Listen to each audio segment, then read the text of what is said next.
మా సంఘ పెద్దలు ఒకసారి నా దగ్గరికి వచ్చి, పాస్టర్ గారు మన యొక్క ఈవెంట్ కరెక్ట్ గా జూలై 14th వచ్చింది, అది ICC world cup finals match అండి.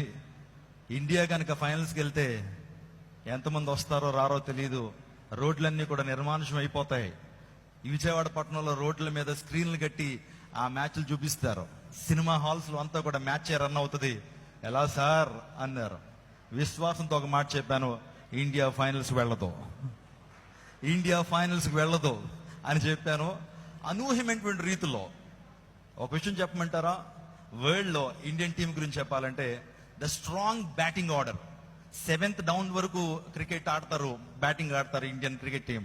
కానీ 240 పరుగులు ఛేదించలేకపోయారు, దాన్ని టార్గెట్ ని రీచ్ అవ్వలేకపోయారు. నేను ఒక మాట నమ్ముతున్నాను, నిజంగా దేవుడు మన పక్షాన్ని నా ప్రార్థన విన్నాడు. నేను నిజంగా ప్రార్థన చేశానండి, ఇండియా ఫైనల్స్ వెళ్ళకూడదు అని ప్రార్థన చేశాను. ఎందుకో తెలుసా, చాలా మంది వంట చేసేటువంటి వాళ్ళు మేము రామంటున్నారు.